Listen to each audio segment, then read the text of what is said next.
ప్రముఖ జానపద గాయని మంగ్లీ జన్మదిన వేడుకలు వివాదాస్పదమయ్యాయి.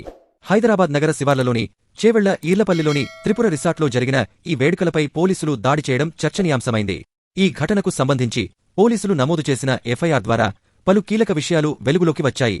వివరాల్లోకి వెళితే అర్ధరాత్రి దాదాపు 1 గంట సమయంలో రిసార్ట్ నుంచి పెద్దపెట్టున శబ్దాలు వస్తున్నాయని, డీజేతో హోరెత్తిస్తున్నారని స్థానికులు పోలీసు కంట్రోల్ రూంకు సమాచారం అందించారు. వెంటనే స్పందించిన పోలీసులు ఒక మహిళా ఎస్ఐ నేతృత్వంలోని బృందంతో కలిసి త్రిపుర రిసార్ట్కు చేరుకున్నారు.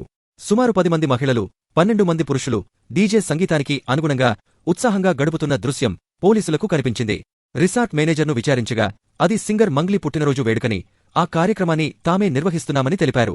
అయితే ఈ కార్యక్రమానికి ఎలాంటి అధికారిక అనుమతులు తీసుకోలేదని ఆయన పోలీసులకు వివరించారు. పార్టీ జరుగుతున్న ప్రదేశంలో పెద్ద మొత్తంలో విదేశీ మద్యం బాటిళ్లు ఉన్నట్లు పోలీసులు గుర్తించారు. ఈ మద్యానికి కూడా ఎటువంటి అనుమతులు లేవని తేలింది. ఈ సందర్భంగా గాయని మంగ్లీని ప్రశ్నించగా పార్టీ నిర్వహణకు, మద్యం వినియోగానికి, డీజే ఏర్పాటుకు అవసరమైన అనుమతులు తీసుకోలేదని ఆమె అంగీకరించినట్లు సమాచారం.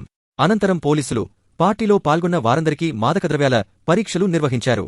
ఈ పరీక్షల్లో ఒక వ్యక్తికి గంజాయి సేవించినట్లు పాజిటివ్గా నిర్ధారణ అయింది.